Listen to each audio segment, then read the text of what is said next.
Good morning बच्चों, कैसे हैं आप बच्चों। आज हम हिंदी ग्रामर पढ़ेंगे, ठीक है, हिंदी व्याकरण।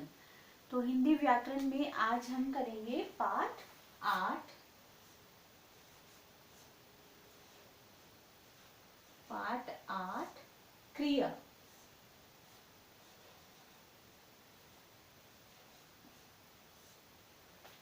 इससे पहले हमने पाठ 7 पढ़ा था विशेषण, है ना। आज हम हिंदी ग्रामर में पढ़ेंगे पाठ 8 क्रिया। तो इसके नाम से ही आपको कुछ समझ आ रहा होगा। क्रिया, क्रिया मीन्स जो कार्य किया जाता है ना। तो नाम से ही हमें कुछ कुछ समझ आ रहा है कि क्रिया क्या है, क्रिया किसे कहते हैं, है ना। जो कार्य का होना होता है, कार्य करना, ये सब क्या होते हैं, क्रिया। कुछ भी कार्य करना, क्रिया, एक्टिविटी, है ना। इसको वर्ब भी कहते हैं इंग्लिश में। तो आज हम पढ़ेंगे पाठ 8 क्रिया, ठीक है। कुछ शब्द कार्य का होना या करना प्रकट करते हैं, है ना। कुछ शब्द ऐसे होते हैं जो कार्य का होना या करना प्रकट करते हैं। जैसे पूजा पुस्तक पढ़ रही है ना। मैम लिख रही है, आप पढ़ रहे हैं, आप लिख रहे हैं, है ना। बालक सो रहा है, भालू नाच रहा है, तोते उड़ रहे हैं, हिरन दौड़ रहा है, मालती पत्र लिख रही है ना। तो इन सभी चीज शब्दों से क्या हो रहा है, काम का होना प्रकट हो रहा है ना। क्या प्रकट हो रहा है, काम का करना या पाया जाना प्रकट हो रहा है। जैसे कुछ भी जो कार्य किया जाता है, किसी भी कार्य का करना पाया जाता है ना, उसे क्या कहते हैं, क्रिया, ठीक है। कार्य का होना क्रिया कहलाता है, ठीक है। तो आज हम पढ़ेंगे क्रिया किसे कहते हैं। क्रिया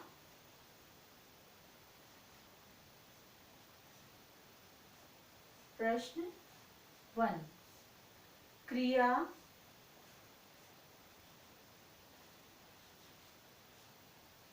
किसे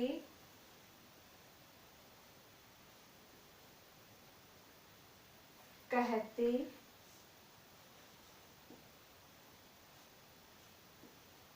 हैं।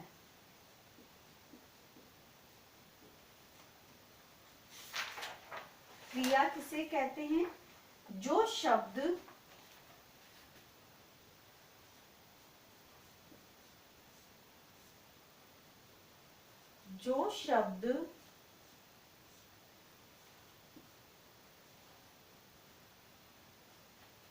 किसी कार्य के करने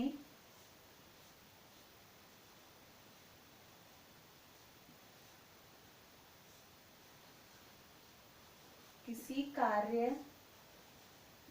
के करने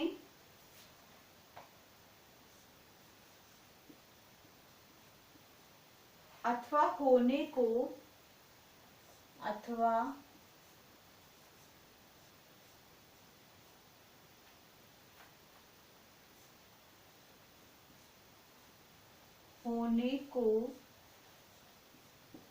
प्रकट होने को प्रकट करते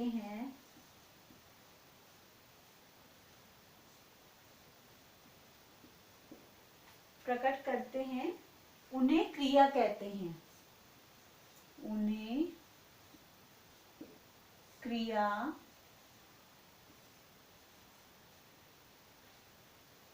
कहते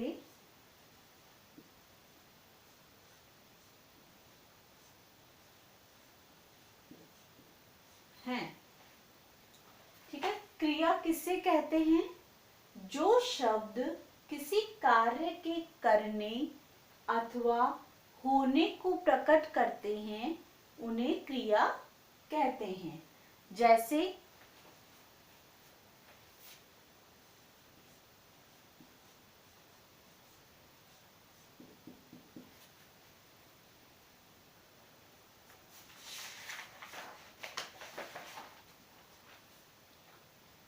बालक सो रहा है, बालक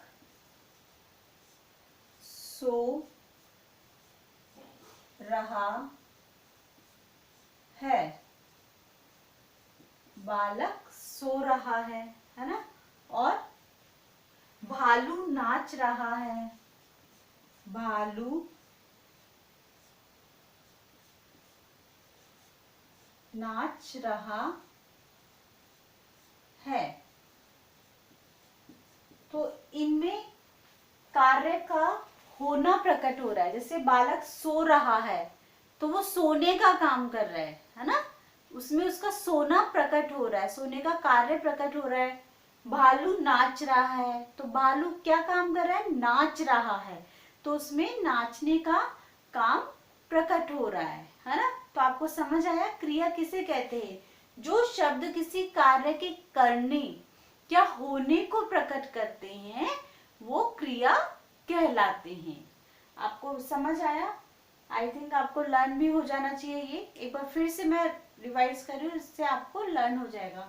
जो शब्द किसी कार्य के करने अथवा होने को प्रकट करते हैं उन्हें क्रिया कहते हैं। जैसे बालक सो रहा है, भालू नाच रहा है, और अपन और भी कोई एग्जाम्पल दे, जैसे राम पुस्तक पढ़ रहा है ना, राम बाजार जा रहा है, राम खेल रहा है ना। तो इन सब में कोई ना कोई कुछ ना कुछ कार्य का होना प्रकट हो रहा है, तो वो क्या है, क्रिया है। ठीक है। अब है धातु। धातु किसे कहते हैं, धातु क्रिया का मूल रूप धातु कहलाता है, क्रिया का मूल रूप धातु कहलाता है। जैसे पढ़ धातु से पढ़ना है ना, पढ़ूंगा, पढ़ा आदि। लिख धातु से लिखना, लिखूंगा, लिखा आदि। खा धातु से खाना, खाऊंगा, खाया आदि। ठीक है। तो ये क्या है, धातु है। इन धातु से इनका मूल रूप है ये। ठीक है। तो क्रिया का मूल रूप क्या कहलाता है, धातु कहलाता है। क्रिया का मूल रूप क्या कहलाता है, धातु कहलाता है। प्रश्न नंबर 2,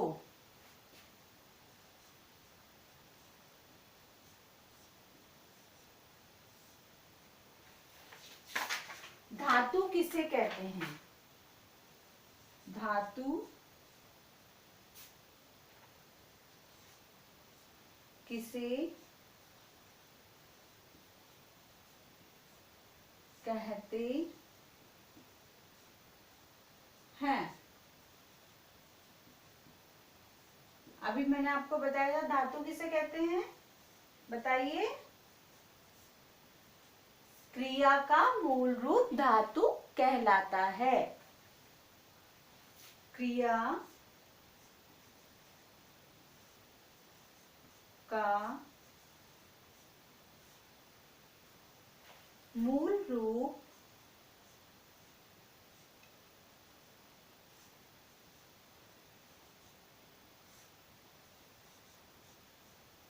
धातु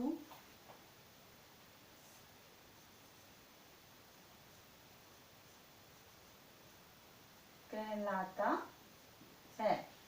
ठीक है। जैसे पढ़ धातु, पढ़ धातु से पढ़ना, पढ़ूंगा, पढ़ा आदि।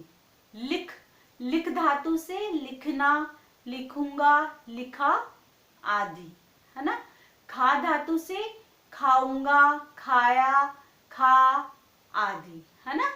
ठीक है। तो आपको समझ आया धातु किसे कहते हैं, क्रिया का मूल रूप धातु कहलाता है। तो बेटा आप ये दोनों क्वेश्चंस अपनी बुक में भी करेंगे और नोटबुक में भी, आपको कॉपी में भी करना है और बुक में भी करना है और आपको लर्न भी करना है। ये दोनों क्वेश्चंस आपको लर्न होने चाहिए और आपकी नोटबुक में रिटन में होने चाहिए। Okay, thank you.